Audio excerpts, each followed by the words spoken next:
السلام عليكم ورحمة الله وبركاته. الحمد لله نحمده ونستعينه ونستغفره ونعوذ بالله من شرور أنفسنا ومن سيئات أعمالنا من يهد الله فلا مضل له ومن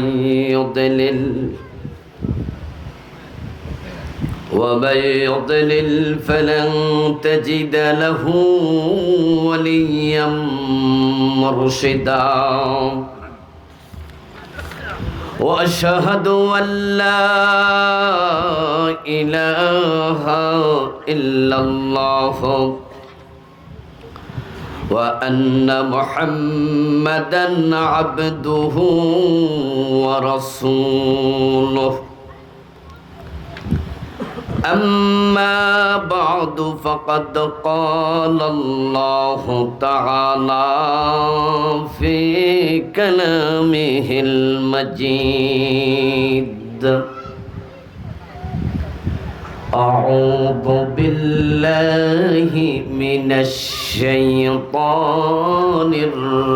الرجيم. بسم الله الرحمن الرحيم. قل هل ننبئكم بالأخسرين أعمالا الذين ضل سعيهم في الحياة الدنيا وهم يحسبون أنهم يحسنون صنعا. قال النبي صلى الله عليه وسلم: تكون بين الساعات فتن كقطع الليل المظلم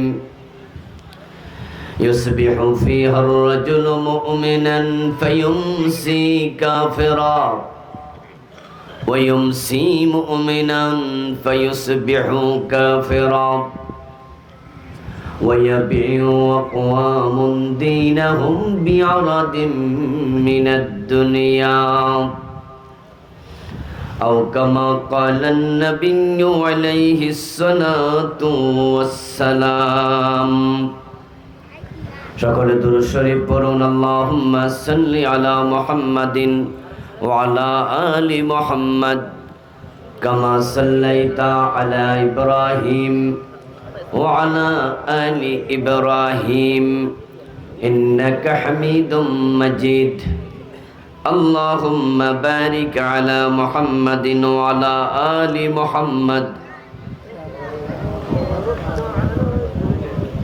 وعلى آل إبراهيم إنك حميد مجيد.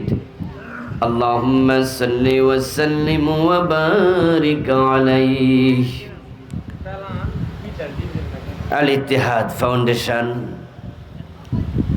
কর্তৃক আয়োজিত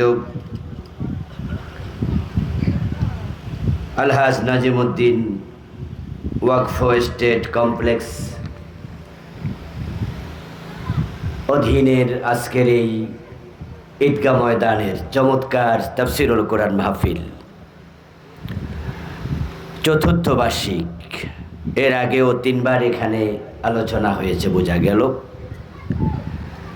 আপনাদের এই আয়োজনের সম্মানিত সভাপতি আলহাজ আলী আশরাফ সাহেব, সম্মানিত মোবারক হোসেন হেলালি সাহেব, মাওলানা ইসমাইল হোসাইন আনসারি সাহেব, মাওলানা আব্দুস সালাম সাহেব, মাওলানা আবু ইউসুফ সাহেব সহ সম্মানিত আলোচকবৃন্দ, মাওলানা জাহাঙ্গীর হাসনাইন ফারুকি সাহেব সহ মাহফিল কমিটির সম্মানিত দায়িত্বশীল ভাইয়েরা, উপস্থিত হযরত উলামায়ে কেরাম, ইসলাম প্রিয় তৌহিদি জনতা, পর্দার অন্তরালের সতী সাধবী, সম্মানিতা মা ও বোনেরা, আসর থেকে মাগরিব সময় খুব কম। আমরা ভূমিকায় সময় নষ্ট না করে সরাসরি আলোচনায় প্রবেশ করতে চাই।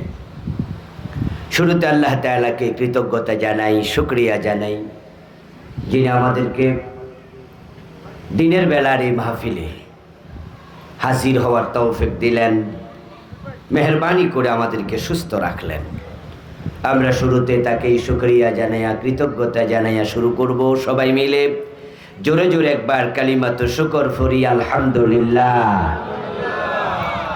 সম্মানিত দিনী ভাইরা, আমি আপনাদের সম্মুখে পবিত্র কোরআন মাজিদ থেকে পিছান বাতাসটা লাগতে দিয়েন, সূরাতুল কাহফের 103 এবং 104 দুটি আয়াতে কারিমা তিলাওয়াত করেছি। নবীজি সাল্লাল্লাহু আলাইহি ওয়াসাল্লামের পবিত্র মুখ অনুসৃত একখানা ছোট্ট হাদিস পাঠ করেছি। আল্লাহ তাআলা তৌফিক দিলে এখান থেকে সংক্ষেপে কিছু কথা বলবো ইনশাআল্লাহ। আমরা যে আমল করছি, আলহামদুলিল্লাহ, নামাজ, রোজা, দান, সাদাকা সহ জিকির, আজকার, তাসবিহ, তাহলিল, এই আমলগুলো যদি ত্রুটি মুক্ত না হয় তাহলে কিন্তু আল্লাহ কবুল করবেন না। আমল যদি ইখলাসপূর্ণ না হয় তাহলে আল্লাহ আমল কবুল করবেন না। আপনি ভাববেন না যে আপনি নামাজ পড়ছেন আর আল্লাহ কবুল করে ফেলছে।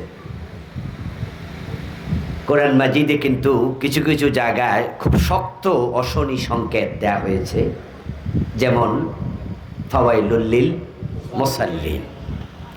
কি শক্ত কথা যে নামাজির জন্য ওয়াইল দোজক।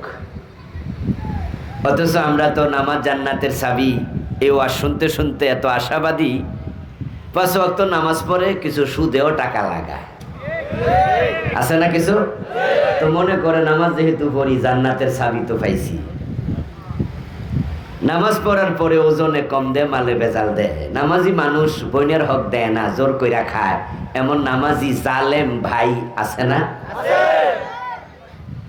অনেকে আছে শুধু 5 ওয়াক্ত না, আউয়াবিন এশরাকও পড়ে, তাহাজ্জুদও মাঝে মাঝে পড়ে। এবং আপনি দেখবেন রমাদানের শেষ দশকে ইতিকাফ করছে, ভালো মানুষ, আসলেও ভালো মানুষ। কিন্তু ঝামেলা হয়েছে ইসলামের কনসেপ্টটা ক্লিয়ার না। মনে করছে নামাজ পড়লেই জান্নাত। তাহলে ফাওয়াইলুল লিল মুসাল্লিন এই আয়াত কি আল্লাহ খামখেয়ালি করে নাজিল করছে?